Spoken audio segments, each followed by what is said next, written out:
अस्सलाम वालेकुम दोस्तों, आप देख रहे हैं फैक्टिज्म। आप में से सभी लोगों ने यकीनन एक चीज़ को ख़बरों में सुनकर ज़रूर नोटिस किया होगा, वो ये कि इसराइल ने मुस्लिम ममालिक के साथ ना सिर्फ अपने इत्तेहादी ना सिर्फ सिफारती ताल्लुकात बढ़ाने शुरू कर दिए हैं, बल्कि अपनी नाजायज़ रियासत का वजूद, जिसे मुसलमानों की सरजमीन के दिल में लाखों बेगुनाहों को शहीद करके इसे मनवाने के लिए सरगर्मियां भी तेज कर दी हैं। एक के बाद एक होने वाले सिफारती दौरे, मुस्लिम ममालिक के अंदर सरमायाकारी और अमेरिका के जरिए दबाव डालकर इन मुसलमान ममालिक को इसराइली रियासत का वजूद मनवाने के लिए मुसलसल कायल किया जा रहा है। हाल ही में यूएई ने इसराइल को तस्लीम करके ये साबित कर दिया कि ये मुसलमान हुक्मरान अपने इक़्तिदार को बचाने के लिए पसे पर्दा ना सिर्फ यहूदियों की पुश्तपनाही कर रहे हैं, बल्कि सिफारती और इनकी माली मदद भी कर रहे हैं। 15 सितंबर 2020 को वाशिंगटन डीसी के अंदर होने वाले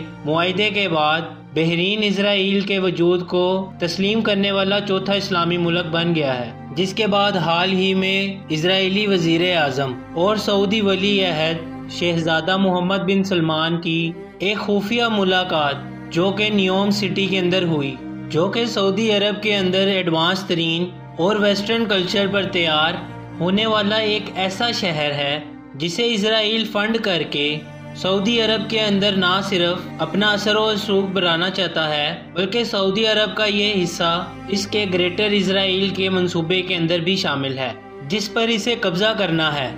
इसराइल की सऊदी अरब में इस कदर इन्वेस्टमेंट के बाद एक तो अरब सरजमीन का ये हिस्सा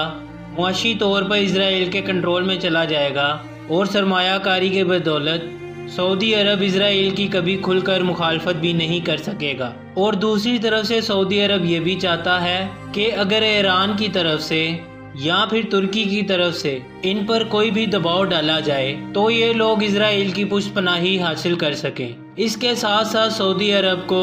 काफ़ी हद तक अपनी मईशत को भी बचाना है, जो कि पहले पेट्रोल पर और हज और उम्रा की कमाई पर टिकी हुई थी, मगर हालिया में ही कोरोना की वजह से एक तरफ हज और उम्रा की ज़ियारत बंद हो चुकी है और मुस्तकबिल में दुनिया भर के अंदर पेट्रोल की जगह इलेक्ट्रिक कार्स ने ले ली है। इसीलिए सऊदी अरब अपनी इकोनॉमी को टूरिज्म और वेस्टर्न कल्चर पर शिफ्ट कर रहा है, बिल्कुल यूएई की तरह। लेकिन इस खुफिया मुलाकात का मकसद सऊदी अरब को सालसी के तौर पर इस्तेमाल करके मुस्लिम ममालिक से ताल्लुकात बढ़ाना और इसराइल का मकसद इस्लामी ममालिक की हुकूमतों को इस तरह से घेरना कि कभी भी वो अपना इत्तेहाद कायम ना कर सकें और ना ही ये मुसलमान ममालिक कभी मिलकर ऐसी इसराइल के खिलाफ पॉलिसी बना सकें जो इसके मफाद में ना हो। याद रहे कि सऊदी अरब मुसलमानों के दिल, मक्का और मदीना का रखवाला है, जिसके फैसले को तमाम मुसलमान उम्मत कदर की निगाह से देखती है। और दूसरा ये कि ये मुसलमानों के इत्तेहाद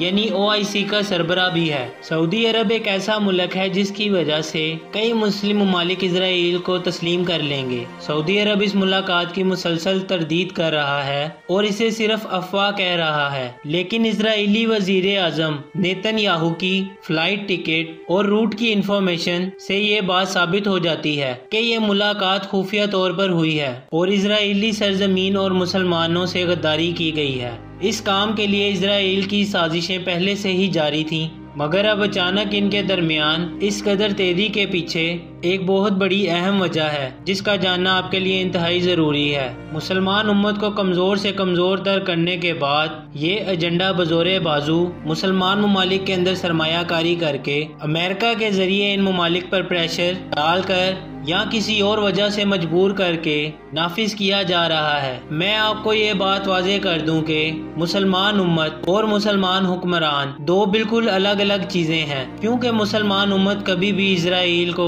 तस्लीम करने की हामी कभी नहीं भरेगी, जबकि कमज़ोर और मगरिब परस्त यहाँ ये मुसलमानों के एजेंट हुक्मरान हर वक्त हर गलत चीज़ को कबूल करने में तैयार रहते हैं ताकि इन लोगों का इक़्तिदार बचा रहे। सऊदी वली अहद से नेतन्याहू की मुलाकात से तरदीद तो कर दी गई है, लेकिन अगले ही दिन इसराइल ने इन ममालिक की फहरिस्त से सऊदी अरब को निकाल दिया है, जिनके लोगों को इसराइल के अंदर आने के लिए करंटीना लाजमी था। तो अब यहाँ सवाल ये है कि सऊदी अरब के कितने लोग इसराइल जाते हैं कि इन लोगों को ये शर्त ही खत्म करना पड़ गई। दरअसल ये इस बात का सबूत है कि सऊदी अरब के रवैये के अंदर नरमी है, इसीलिए इसराइल ने भी नरमी का ऐलान कर दिया। अब इजरायली वफद सूडान पहुंचा है और खबर ये है कि नेतन्याहू बहरीन जाएगा। अमरीकी साबिक सदर ट्रंप ने अपना काम तो कर लिया है और उम्मत मुस्लिमा के अंदर इस वक्त दरार पड़ चुकी है और इसराइल को इस दरार के अंदर नकब लगाकर घुसने का मौका भी मिल गया है और इस कमजोर इत्तेहाद का फायदा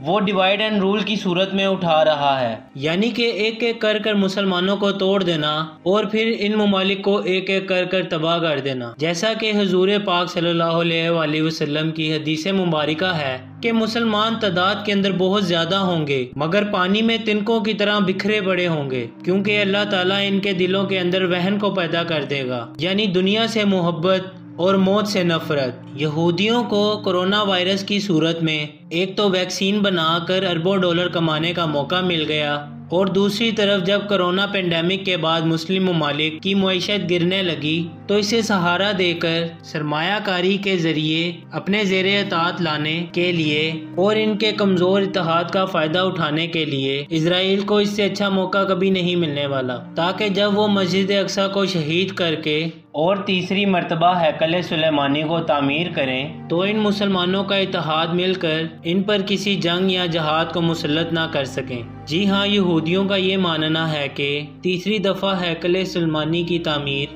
के बाद इनका मसीहा दज्जाल दुनिया के अंदर जाहिर होगा, जिसकी हुकूमत के अंदर वो फिर से पूरी दुनिया के ऊपर वैसे ही एक बार फिर से हुकूमत करेंगे जैसे इनकी हुकूमत पूरी दुनिया में हज़रत सुलेमान अलैहिस्सलाम के दौर में थी, क्योंकि हज़रत सुलेमान अलैहिस्सलाम भी बनी इसराइल से थे और अपने इसी मकसद को पूरा करने के लिए वो सुर्ख बछिया की भी कुर्बानी पेश कर चुके हैं, क्योंकि इनके मुताबिक अब वो वक्त आ चुका है जिसकी पेशीन गोई इनकी किताबों के अंदर की गई थी और इसकी बताई गई हर निशानी पूरी हो चुकी है। हाल ही में इजराइल के इब्रानी टीवी 10 ने एक रिपोर्ट नशर की जिसमें बताया गया है कि इंतहा पसंद यहूदी आबादकार साहिल समंदर से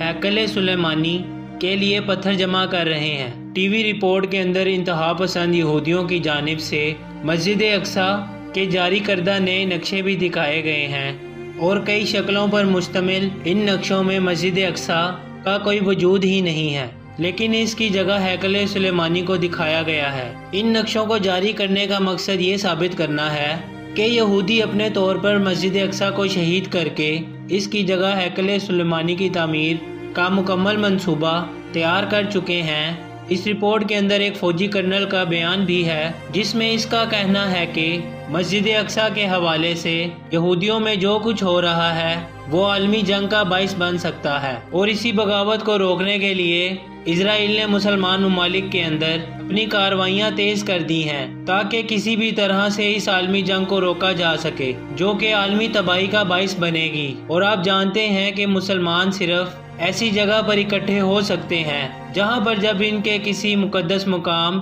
या इमारत पर हमला किया जाए और इसे तबाह बर्बाद करने की कोशिश की जाए, और इसराइल इस बात से अच्छी तरह से वाकिफ और आगाह है। इसीलिए वक्त आने से पहले ही इस चीज़ को रोकने के लिए वो मुसलमान ममालिक को आपस में लड़ाकर उनके इत्तेहाद को तोड़कर अपने इस मकसद को किसी भी कीमत पर हासिल करना चाहता है। दोस्तों, इसराइल एक नाजायज़ रियासत है जिसे हरगिज़ कबूल नहीं किया जा सकता, और यही बात बानी पाकिस्तान कायदे आज़म मोहम्मद अली जिन्ना ने भी फरमाई थी कि इसराइल एक नाजायज़ रियासत है जिसे उम्मत मुस्लिमा के दिल के अंदर घुसाया गया है। पाकिस्तान इसे हरगिज़ कभी तस्लीम नहीं करेगा और हम अपने बच्चों को भी बताएंगे कि फ़लस्तीन हमारे लिए क्यों अहम है। इसलिए क्योंकि ये अंबिया कराम की सरजमीन है। हज़रत इब्राहीम अलैहिस्सलाम ने फ़लस्तीन की तरफ हिजरत फरमाई, हज़रत दाऊद अलैहिस्सलाम ने इसी सरजमीन पर रिहाइश रखी और इसी जगह पर हैकल सुलेमानी की बुनियाद रखी। चूंटी का वो मशहूर किस्सा जिसमें एक चूंटी ने अपने बाकी साथियों से कहा कि ऐ चूंटियों, अपने बिलों के अंदर घुस जाओ। यहीं इसी मुल्क के अंदर एक वाक़िया अस्कलान शहर की वादी में पेश आया, जिसका नाम बाद में वादियुन नमल यानी चूंटियों की वादी रख दिया गया। हज़रत ज़िक्रिया अलैहिस्सलाम का मेहराब भी इसी शहर के अंदर है। इस शहर के अंदर कई मोजज़ात भी हुए, जिसमें एक कुंवारी बीबी हज़रत मरियम के बदन से हज़रत ईसा अलैहिस्सलाम की वलादे मुबारका भी शामिल है। हज़रत ईसा अलैहिस्सलाम को जब इनकी कौम ने कत्ल करना चाहा तो अल्लाह ताला के हुक्म से इन्हें इसी शहर से आसमान पर उठा लिया गया। क़यामत की अलामात में से एक अलामत हज़रत ईसा अलैहिस्सलाम का वापस ज़मीन पर तशरीफ़ लाना दमिश्क शहर के मुकाम सफ़ेद मीनार के पास होगा। फ़लस्तीन ही अर्ज़े मैशर है। फ़लस्तीन को नमाज फ़र्ज होने के बाद मुसलमानों का किबला अव्वल होने का एजाज़ भी हासिल है। हिजरत के बाद हज़रत जिब्राईल अलैहिस्सलाम अल्लाह ताला के हुक्म से नमाज के अंदर ही आक़ाए दो जहान हज़रत मोहम्मद सल्लल्लाहु अलैहि वसल्लम को मस्जिद अक्सा यानी फ़लस्तीन से बैतुल्लाह यानी काबा की तरफ रुख करने का पैगाम देते हैं, और जिस मस्जिद के अंदर ये वाक़िया पेश आया वो आज भी मस्जिद किबला तैन कहलाती है। हुज़ूर पाक सल्लल्लाहु अलैहि वसल्लम मेराज की रात आसमान पर तशरीफ़ ले जाने से पहले मक्का मुकरमा से यहाँ यानी बैतुल मुक़द्दस फ़लस्तीन पर तशरीफ़ लाए। सरकारे दो आलम सल्लल्लाहु अलैहि वसल्लम के इक़्तिदार में अंबिया कराम ने यहाँ नमाज अदा फरमाई। इसी तरह फ़लस्तीन एक बार फिर से सारे अंबिया कराम का मस्कन बन गया। क्या आप जानते हैं बैतुल मुक़द्दस का नाम कुरान के नाजिल होने से पहले भी मौजूद था। कुरान पाक नाजिल हुआ